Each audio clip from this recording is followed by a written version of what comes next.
track of changes where they cross out what was there and then they propose what is the new text. That's what I'm requesting. Right, I understand that. Unfortunately, when the staff of Development Services Division made these revisions, they didn't use all the features of the track changes. In other words, they did not line out the text that's going to be deleted and then show in red or some other color what's going to be added. It's gonna just do you can do a compare the existing road code version. Okay. That section to this section, it'll show what's changed. These may be complete insertions. Sure. I guess I want to reiterate the fact that this thing is a rough draft. And this thing has a long way to go before it gets to you for approval. But I think I am hopeful that this discussion will be fruitful, because if you think we're moving in the wrong direction or you want us to go in a different direction, then this would be a good time to tell us that, before we go and invest too much time and staff effort here.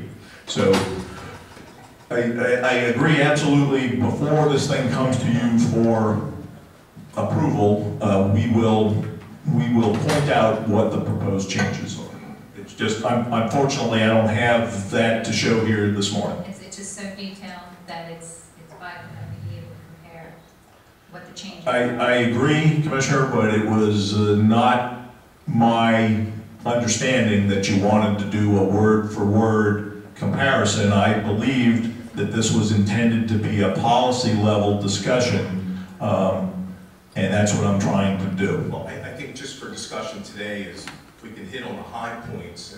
This is a lot to digest. We're not going to do that today, just today alone. So this is going to be one of these documents moving forward that we're going to have to work with. So I think just for discussion in the board, if you guys want to hit on the high points, that's what we're.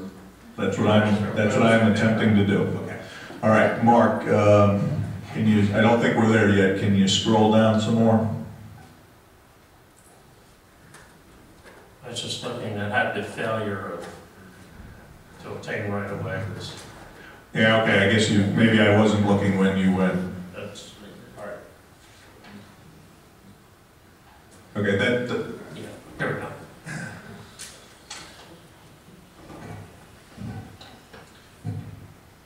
Yeah, can you go up to the beginning of that paragraph? Certainly. Okay, hold there. Again, the policy issue or the high-level point I'm trying to make is to acknowledge that the road code as currently written says nothing about what constitutes a good faith effort on the part of the developer to acquire the right-of-way. So there is no other text to compare it with because there isn't anything in the road code. This is the current draft of this, which reiterates that, acquisition of right-of-way, that it's at the developer or owner's expense. It requires that the developer send out by certified mail a letter to the property owner. That's intended to establish a trail that the property owner has in fact been contacted and notified, because sometimes the answer back was, no, nobody ever contacted me and told me that they wanted to purchase my land. So we want to get a trail there. Then there needs to be a written offer based on an appraisal. That is intended to counter the low ball offer, that the developer knows is going to be rejected out of hand. So we are requiring that the developer get an appraisal, this is the process the county uses when we need to acquire right-of-way or temporary construction easements. When I bring those option contracts to you, those are all backed up by an appraisal done by a licensed appraiser, and we think that's a good process and are proposing that that be required here. It also requires that appraisal be within the last year, and it also needs to provide the property owner with a reasonable time in which to consider the offer. That sounds encouraging. I appreciate that. What comes to mind is the homeowner on Red Pump Road that received one of these letters, and the developer didn't keep in mind that if he purchased the right-of-way, this man's house would be condemned. So the appraisal value didn't include the house of purchasing the house. How do you know that a situation like that occurs? It may be good for the developer to have to provide your address to say if you have any concerns or you don't feel we fully address the appraisal realistically, that you contact DPW or? Well, see, the problem with that is then you're putting the county in between the developer and the property owner, and frankly, I don't know that we want to be in that position. Isn't that what you're attempting to do to be fair? No, we are required, this draft requires the developer to do get an appraisal that serves, that determines what is the fair market value of the property that needs to be acquired. And the example that you're citing at Red Pump Road is, one of the examples that, we're aware of and that this is intended to try to counter. Because I agree that, that was not a good faith effort on the part of that developer to acquire that right-of-way. That was not accepted as a good faith effort. But the problem was we couldn't point to anywhere into the road code to tell that developer, here's how you have to do it. But this, we can point to this. So in terms of who's determining that it is in fact a fair offer, it seems to me that is what the licensed appraiser is doing. I will defer to Commissioner Mullen on that one, but it seems to me that appraiser is essentially putting their professional reputation or seal of endorsement that this states this is what the fair market value of that property is. So the language you feel does cover that I'm concerned that it says the right-of-way, that it limits it only to the right-of-way, but you're saying a good faith effort would include all the compensation for... That would be a judgment call at the time. Well, no, but that's a good, that's a good point, and I would say, I don't claim this to be the final answer here, so perhaps we do need to put some words in there to address your point, which is relocation costs. For example, if State Highway Administration or the county were going to acquire, had to purchase somebody's house in order to do a road improvement, then I guess if we were just using county money, we could do whatever we felt was the right answer. But if we're using federal money, as we do on our larger projects, then federal rules for right-of-way acquisition apply, and part of those rules are you also have to pay relocation costs. So to me, that's a good point. It's not, to me, it's not unreasonable that if a developer needs to acquire somebody's residence, that that offer ought to be not only for the land and the house, but to me it's not unreasonable that they would also be required to bear relocation costs, because the county would, the State Highway Administration would, if those entities were acquiring property. So I think that's a fair point and something that we'll take note of and go back and take a look at. I appreciate the precarious position you're in, that you're trying to avoid getting in the middle, but when you are ignoring residential property rights, it looks like we're supporting developers' property rights over them, and it's just very critical that we are doing it in the fairest, best interest. And to Commissioner Brumo's point, there are consequential effects and possible damages when an easement is acquired. It's not only the value of the easement, but it could diminish the value of a residence or other building that could be near that. So that if the road, if someone's front yard was diminished from 50 feet to 10 feet, that would have a financial impact on the value of the house, even though we wouldn't take the house, but it would have some diminished value of the appraisal of the house itself that may not be acquired by the developer or the county. So your point is well taken, that those considerations need to be evaluated by the appraiser at the time of the appraisal of the easement. Absolutely, and in fact, I can think of an example of a county road upgrade project where we did not need to acquire the home, but it did exactly as you described. It moved the pavement edge significantly closer to the front of the house, wiped out some landscaping in the resident's front yard, and we took all of that into account in the what the county paid that resident for that right of way.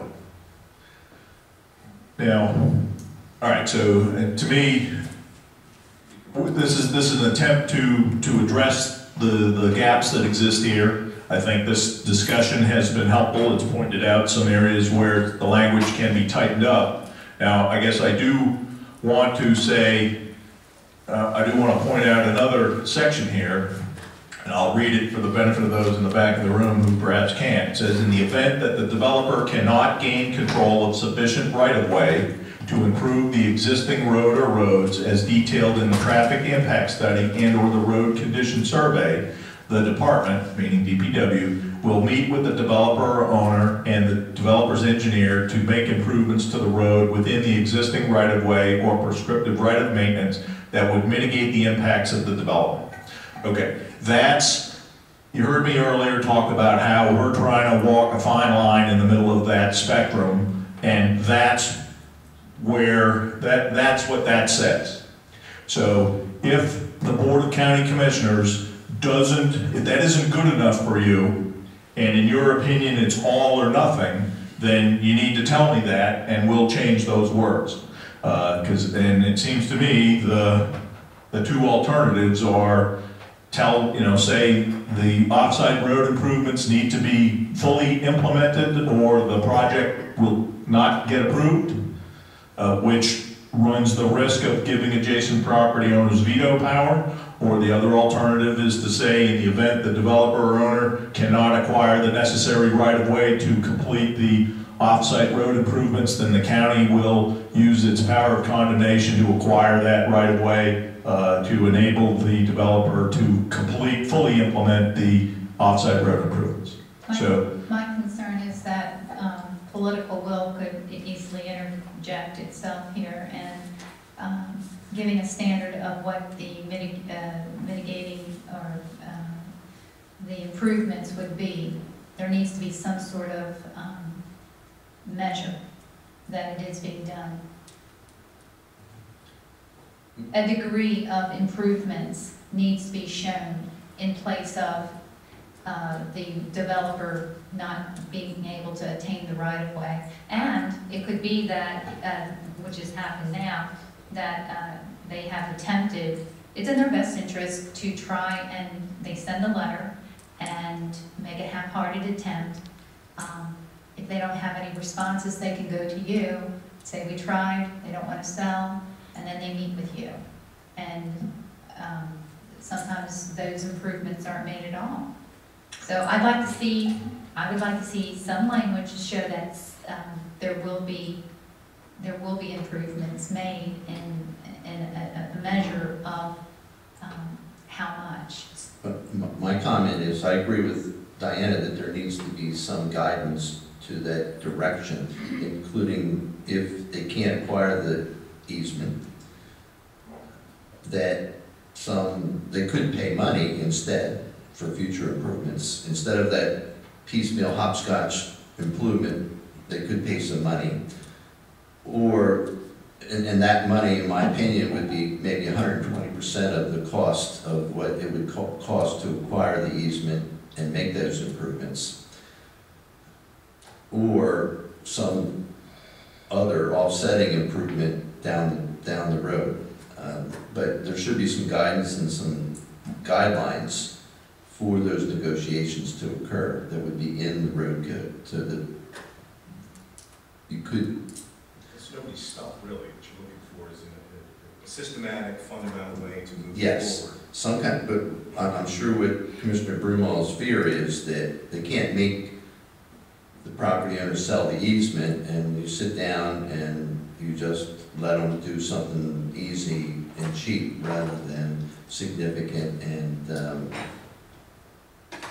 that would really replace that cost.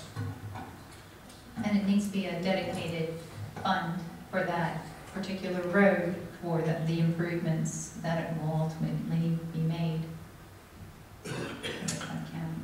Yeah, now, I guess I'm gonna have to look at my friend at the end of the table down there, because I'm gonna say, I'm not sure where that concept ends and an adequate public facilities ordinance begins. I'm not an expert on APFOs. As far as the concept of having a developer make cash contributions to the county, for some percentage of the value of the improvements that they couldn't implement, that could be applied towards some future county road upgrade. Yeah, but I think that's great. I think the county road needs to be upgraded as the road that they're working on, not somewhere else. But quite frankly, that 100 feet within the entrance may not be the critical component. It may be at the intersection. 500 or 2 miles down the road could be more important to upgrade than within that 100 feet. And to me, taking the money and putting road improvements at the intersection 2 miles away could have a significantly better safety impact than right within the development envelope. Well, sure, but that's what this is trying to say, is that every project's unique.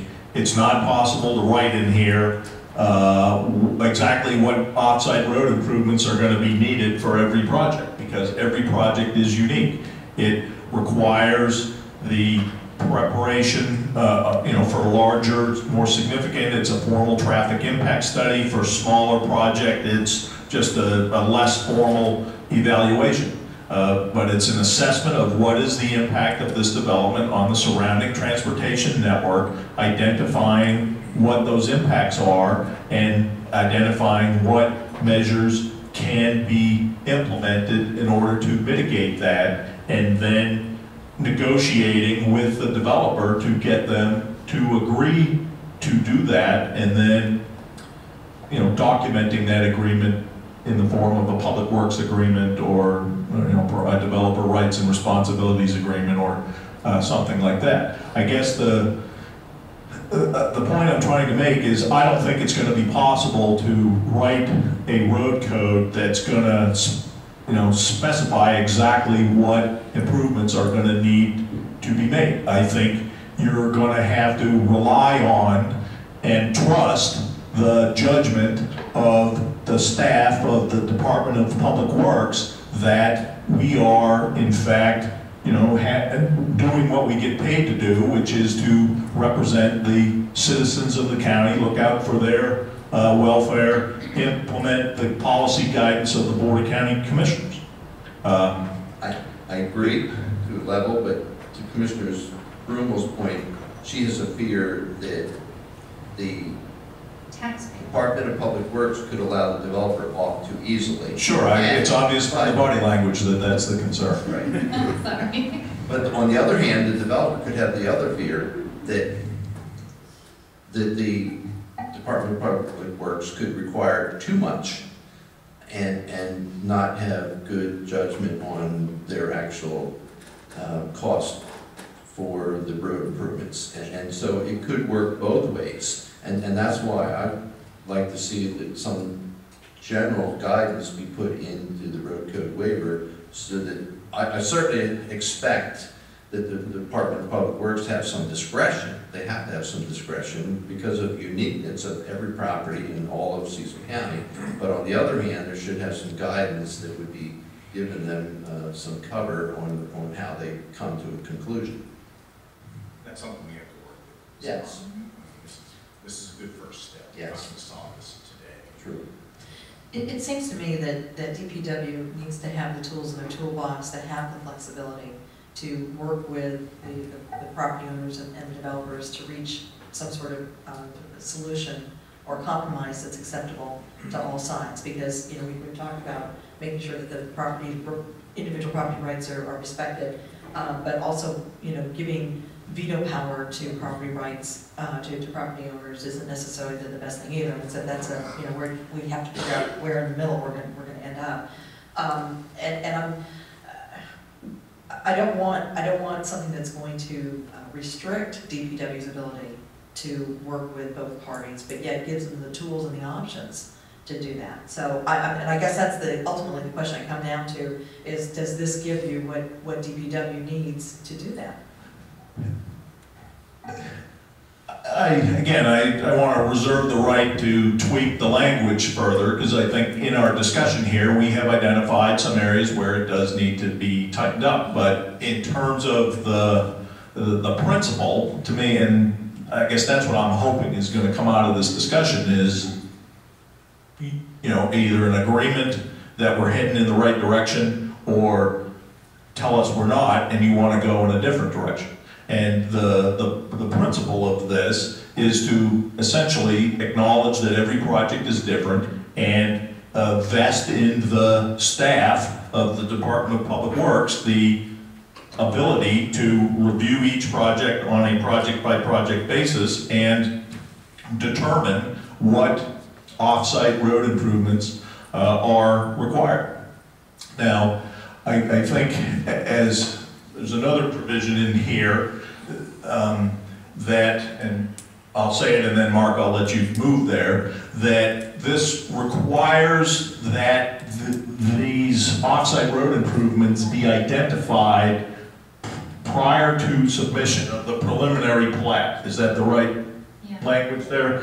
And the idea there is to, you know, put it on the table so that everybody can see, so that if adjacent property owners or people who drive that road every day have a concern, what's the impact of this development going to be on this road that I and my family travel every day, that will be the opportunity for them to see it. Because I think another criticism that we heard and have concluded that, you know, there's at least some validity to it, is that these off-site road improvements really aren't identified and nailed down until too late in the process. That it's much better for all concerned if they are addressed up front. And so that's another concern that we're trying to address here in these proposed revisions. So I think, in my opinion, that's the check against the concern that Commissioner Hodge voiced,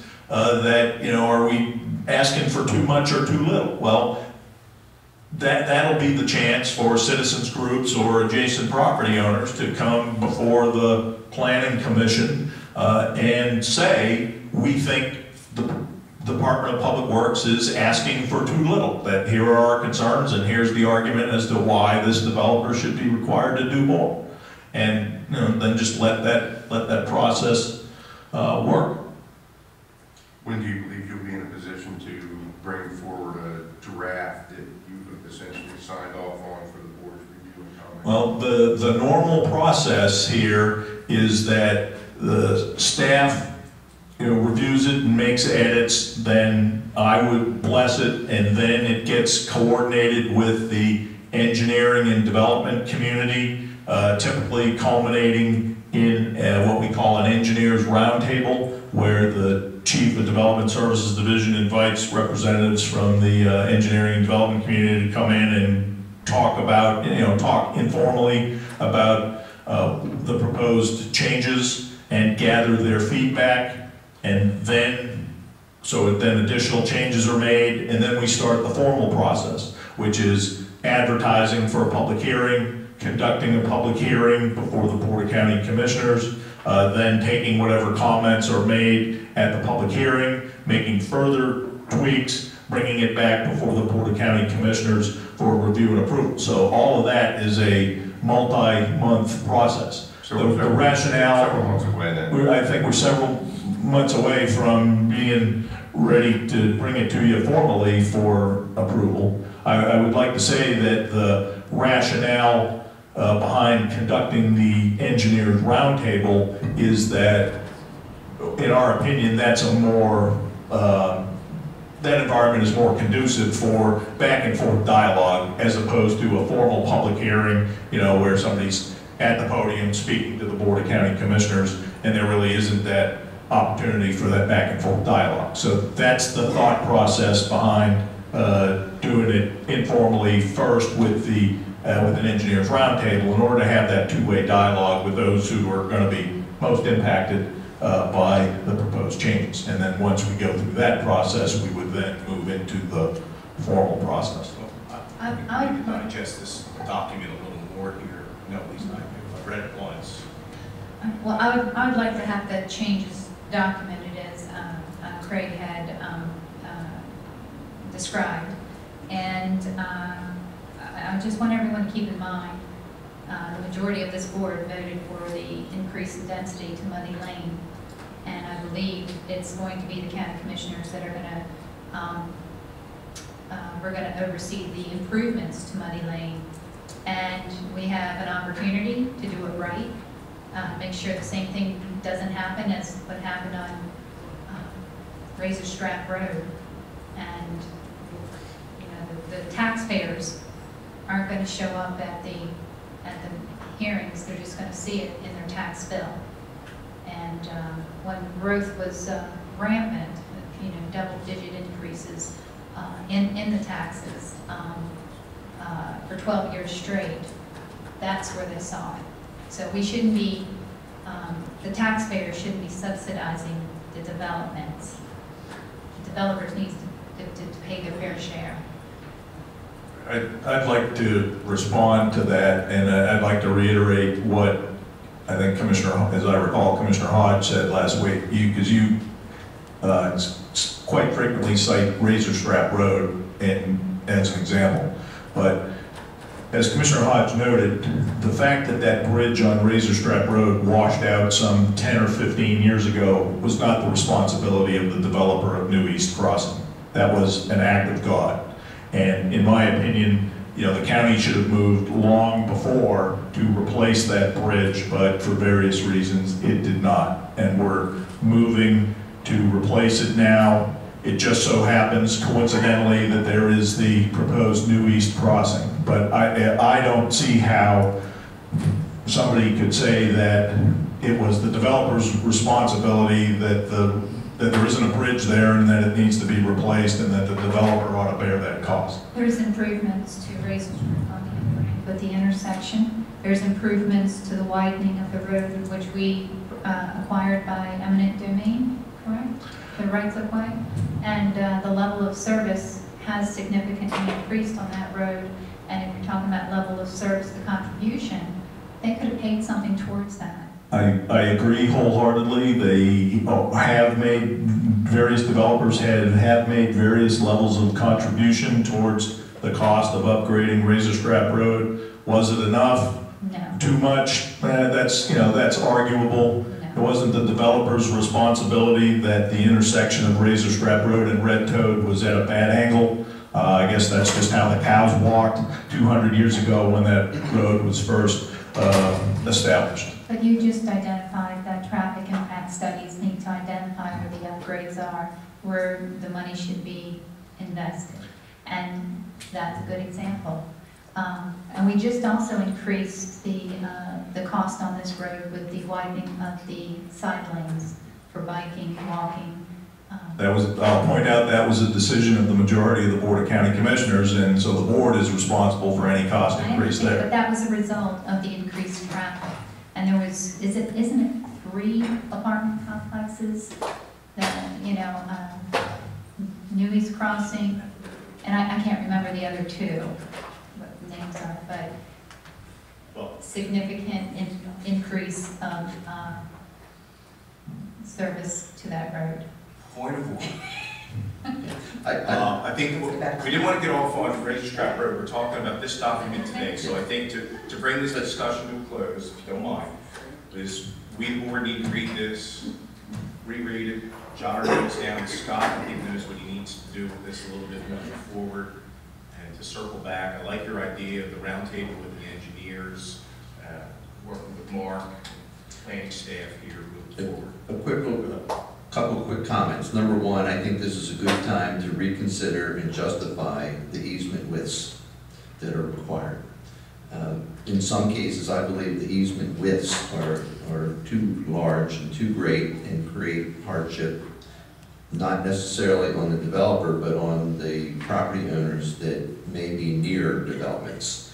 If we don't need 30, 50, 60 feet of easement, let's not require it. Let's make sure that it's justifiable on the need.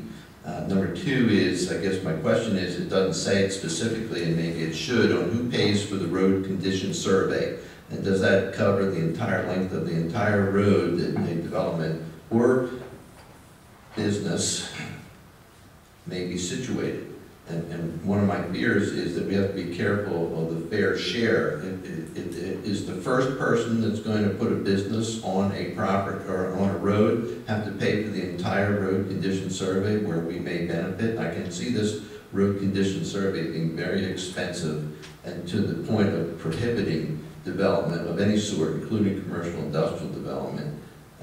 If the first person that wants to develop on the road has to do the entire road condition survey at his own expense, where others will benefit from it at a later date, or even current businesses would benefit from it. So I want to be very cautious that the requirements of the first person that wants to develop it doesn't do all the road improvements and all the road condition cost. We have to be very cautious about everyone have to pay their fair share, not one developer. Understood. All right. So I think we're good for this morning. Well, Director Flynn did ask if the opinion of the board is moving in the right direction, and I would say that I think this is moving in the right direction. Clearly, there's a lot of tweaking that needs to be done, and I think we all acknowledge that. There's been some really good suggestions and ideas brought up and feedback. So I would speak personally, I think we're moving in the right direction. It's a good start, good foundation, in my opinion, so I agree. It gets the discussion moving, and you can tell everybody had some different ideas moving forward. I'm holding back judgment right now. Fair enough. All right, we'll move on to the next. Scott, you're already here, the Old Elk Neck Road CIP project request to use existing funding. We're gonna. I'll be joined up front here by our Chief of Engineering and Construction Division, Phil Music, and you'll recall this was the graphic that we used last week in an effort to aid the discussion. I'll try to briefly summarize and refresh everyone's memory about what caused this to be back on the agenda this week. I came before the board last week seeking your authorization to the county administrator to approve a purchase order for the design of, or to finish the design of the improvements to the intersection of Old Elk Neck Road and Turkey Point Road and Elk River Lane, right there in that circle. As you'll recall, we've done the conceptual design for that. It's about 10% complete, and we would like to complete the design so that we can move forward eventually and construct those improvements. However, the county administrator had said he did not want to approve that purchase order without explicit authorization from the Board of County Commissioners that it supports those improvements. But I used that opportunity to come before the board and say, or remind you that we are moving forward with two other components of improvement to Old Elk Neck Road, including replacement of the bridge over Piney Creek and fixing some approaches there to address some significant geometric problems, and also to upgrade a portion of Old Elk Neck Road that lies to the north of the bridge. And I did not get a decision from the board last week. You said you wanted some time to consider the matter and perhaps do a site visit to go out there and see for yourself what the existing situation is, and you directed that this be added to your agenda for this morning. So we're back seeking, I guess, the first thing we're seeking is a decision with regard to proceeding with the engineering for the intersection improvements. And then the second thing we're seeking is any additional guidance the board would care to give to us relative to the other two components of the improvements, the bridge and approach work, as well as the road upgrade. Your question? So right up there yesterday morning, the yellow hatched area from the bridge up to Stanley, is that from here, this section right here? Yeah, what's the distance of that from the line? Just It's roughly a mile. that's a mile, okay.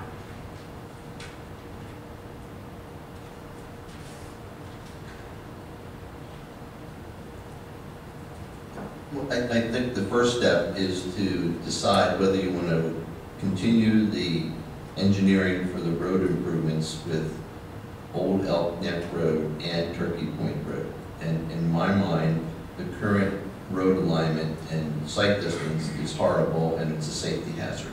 Whether or not the bridge is replaced or improved,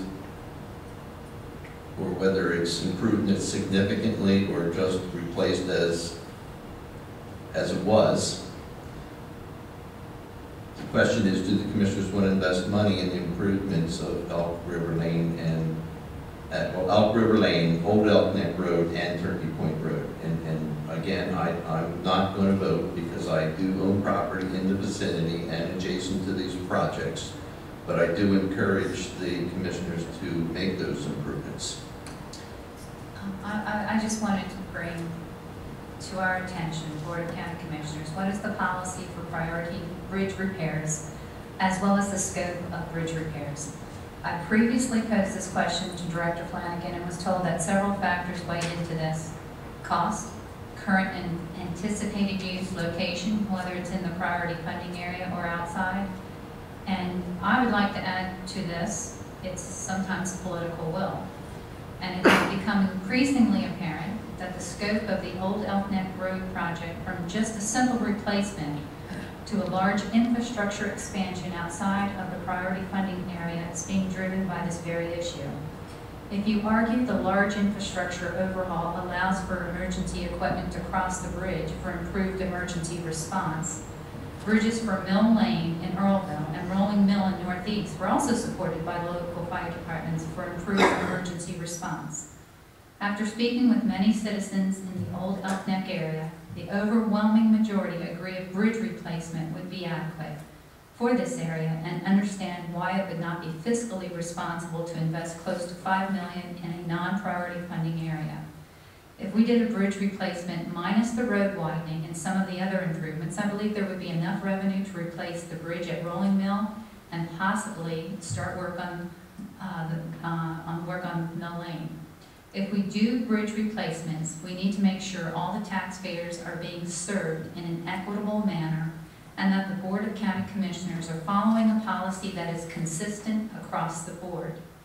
I contacted Philip Pierce, who headed up the Friends of Mill Lane, and he provided a history on how the Board of County Commissioners at first agreed to reopen this area for traffic, but then he believes succumbed to political will from a commissioner that lives on this road and likes his privacy. I'm not sure if that's the case, but I do want to explore if there is funding still available from the Spectron settlement that was previously approved to be used for remediation on Scotchman Creek. The previous $3.2 million cost to open the road is no longer valid because a dam replacement is not possible, and other less costly options, which include a culvert replacement or a culvert installment, have not been assessed. I have also contacted a representative from Benjamin's Lumber in Northeast, and they have actively pursued the replacement of Rolling Mill Bridge. The mayor of Northeast also confirmed that he would pursue financing with his board to help with the replacement of the bridge. Director Flanagan and Director Brooks, as well as the local fire department and police, have also identified this bridge replacement as critical due to water plant issues, emergency response, and access to local business and alleviation of traffic congestion. Director Flanagan also stressed that it should be the position of the county that only as a last resort we would remove a bridge from our inventory, because once that road is closed, it's difficult to open it back up, and it's in the county's best interest to not take any bridges off our inventory list. I don't concur with that, as stated. And Let's stay on I'll be happy to speak for myself if the board so desires. Stay on Old Elk Neck I Road. think that's the problem. We're getting sidetracked on way too many other projects when we're talking about the Old Elk Road Bridge, and we're really not talking about the Old Elk Road Bridge. We're talking about the Old Elk Road intersection with Turkey Point Road. I think that's the question. Is the commissioners want to provide the funding for the engineering and design of those intersection improvements at this time? Yes or no? Well, I was down there yesterday. I was okay with working on getting the bridge in place, but I think just having that bridge out down there from an evacuation and safety standpoint, I was for that. Now, that's why I asked about the mile, how long the yellow hatched is there. I mean, I went down there and you can see where all of a sudden you get almost to that bridge and it turns and then it drops off. And I could see the safety point there because I guess it's about this high, like the bank going down in there, it's all clay, and then you've got the pine trees there. So I can see where that's a safety issue when you start that approach and go down into that creek. My question is a mile really needed for the road improvements? I didn't know if there's some kind of middle ground or compromise there for that. But I start the discussion with bridge, so. The advice from Public Works last week was that without improvements to the road, we shouldn't even replace the bridge, essentially, because it would be functionally obsolete. But I would like an answer to Commissioner Mullins' question, is less than a mile, does that resolve the safety issues there as well? Not entirely. You know, I guess the answer, you could, in terms of the road improvements, and I believe we're talking about this section right here, are we not? Yes. All right, so I think the answer is, you know, somewhere between 0 and 100%. And the larger the percentage, the greater the number of safety issues that are going to be addressed. That if the answer is 100% and we do this whole length, then I guess I probably need to, I'm sure Phil's squirming over here, we're not proposing to bring that road fully up to standard like we would if we were building that from scratch. It's going to be improvements, and there are going to need to be some compromises made in the scope of the design to minimize impact, keep the cost down, etc. But the answer, I think the answer to Commissioner Mullins' question is the more we do, the better the road's going to be, and the better it will be able to accommodate the traffic. Now, how far, when you look at that, it has no width, it's the road right to that bank. How far the right of way are you proposing to take moving off the road? Phil, if you could describe for the board what improvements are intended to be made. At the bridge, We're talking about this section up here, are we not? in the section from Arbor Lane to Dan Lane, currently have 15 feet to 18 feet of road width with no shoulder, drops immediately into ditches. We're proposing to widen that to 22 feet, which meets the county minor road minimum width standard of 22 feet. That's the minimum width we could build any new road today would be 22 feet. And a reminder, an average car is 8 feet wide, so a road section of 15 feet means that 2 cars can't pass. And if you start getting in any sort of trucks, big pickup trucks, trailers, you're talking about slightly wider vehicles, so you need to get out there to 22 feet to just even have 2 vehicles pass safely on a road without someone needing to pull over. Especially emergency vehicles, so much more. Well, let me ask you this, so it goes from, you're proposing 15 to 22, so you probably take 3.5 feet on each side of the road? It will vary. 6.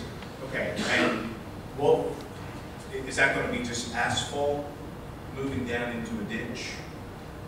We're proposing asphalt with a 22 feet of asphalt, 2 foot of shoulder,